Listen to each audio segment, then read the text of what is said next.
If you're considering a career as a UX designer, you'll want to know how UX designers work on a day-to-day basis. What's your role within the company? And most importantly, what does a UX designer actually do? This is a part 2 of a previous video where I explain what UX design is. So if you haven't watched that one, I suggest you watch that one before we dive into this one. Otherwise, allow me to explain what a UX designer actually does on a day-to-day basis. All right, let's go.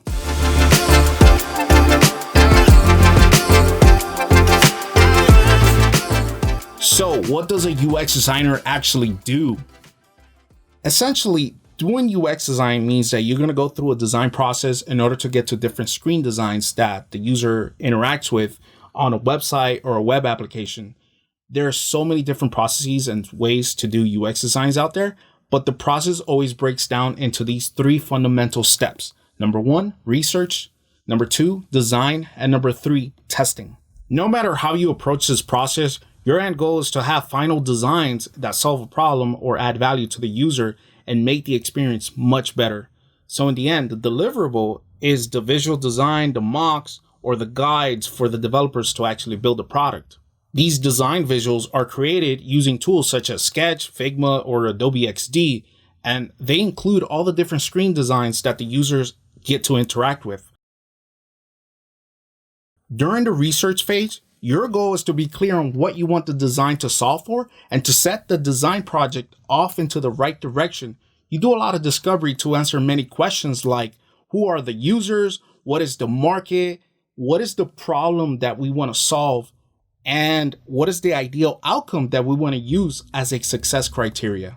Common activities to perform research include conducting user interviews, user surveys, asking stakeholders in your organization or business leaders to provide you with an understanding of business objectives, data, insights, even metrics, and possibly solutions that they've tried before that did not work. You also create things like personas and you build the user flows. Most of my energy on a day-to-day basis is focused on the design phase. The design phase is where you get to sketch wireframes, you put together screen designs in tools like Sketch or Figma.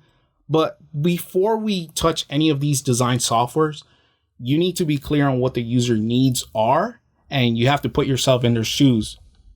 That's called design thinking or user-centered design.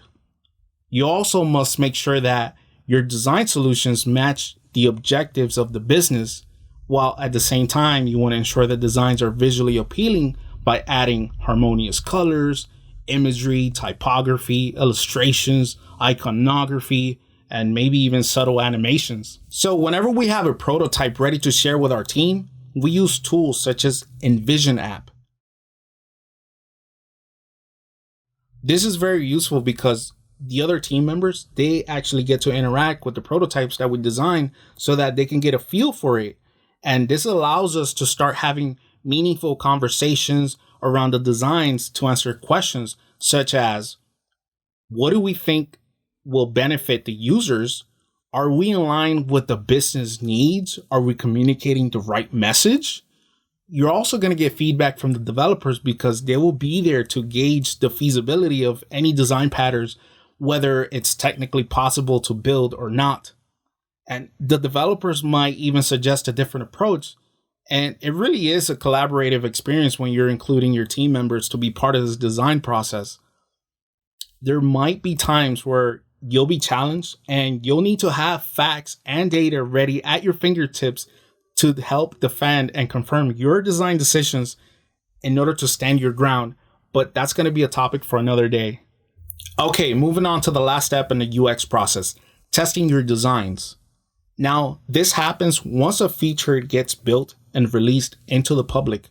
We test it against our original success metrics to know if whatever we design has achieved the original objective. We want to know if it improved the usability. Does it simplify a step for the users? Is it more clear? Are we getting conversions? Whatever the objective was, did we reach it? And to conduct these tests, we use tools such as usertesting.com, UserBob, Hotjar to gather session recordings, heat maps, analytics, A/B tests, and user surveys.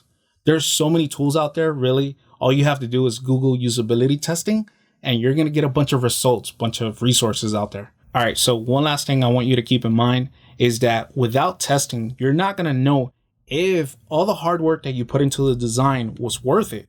So here's a metaphor that helps you put this into perspective.